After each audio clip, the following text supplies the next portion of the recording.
My grandfather was a king. I am his heir. I have a responsibility to return home to my people. I will never achieve anything worthwhile if I leave my heart here. If you choose to marry the leader of an African nation, you will be responsible for the downfall of the British Empire in Africa. You choose a life of insults and shame. I know what you're asking, what it means. Yes, I will marry you. United Kingdom, is this the sort of movie that certainly defines or embellishes on history and tells history to us who may have missed this part of history? Is this what movies can do very well? Well, we certainly hope our movie does that well, you know, in terms of showing us the best of who we are and some of the uglier parts of who we are and what can be the case, and to show love triumphing over adversity, to show that two people who are from different backgrounds coming together can make for a great situation. And change history. And change history for the better, you know, and I think that's a wonderful thing that this film manages to do. They could have almost renamed it Passion and Prejudice, because right. Together, I mean, but it shows that love, as you said, overcomes all. And everything aligned the right way too, with the diamonds and all that other stuff, to help to make it have a happy ending, don't you think?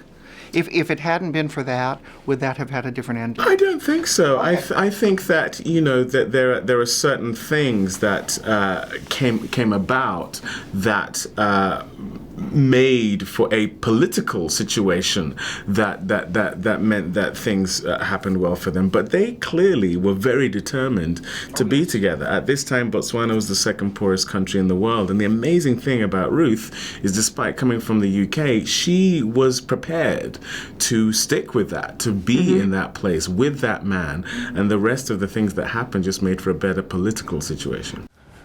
I'm intrigued to know why you've brought me all this way.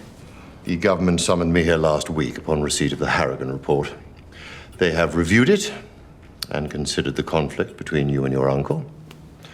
And after taking all things into account, we have concluded that you should be exiled from Botswana land for a period of 5 years. But she was one of those girls who the Second World War had shown her a new vision of what the sort of things that women could do. You know, obviously women had stepped into men's roles during the Second World War and found sort of new strength. And I think she knew from that point that life was going to hold something more, or could. I don't think she thought it was going to be in this direction. Why would you do this to us? To yourself? Be somewhere and be something that makes no sense to you. Look at them. They are fighting because of you. I mean you no harm. In America, this was happening in another area of the world, and we just didn't know about it. No, there are people from Botswana that didn't know this story either. You know, they knew more about David Livingstone than they knew about Ruth and Seretse, and I would argue that that's a byproduct of a colonialist set of circumstances that a lot of African countries find themselves within. I also think that you know, it's a pretty disgraceful part of British history in terms of how these two were treated. So, you know, there are all sorts of reasons why the story was probably buried. Can we learn from history? Have we learned? Can we change? Are we getting better? That's too big a question. I personally don't think we're very good at learning from history, because history is told through a very specific gaze. A lot of the time, it's why films like this, I think, are important.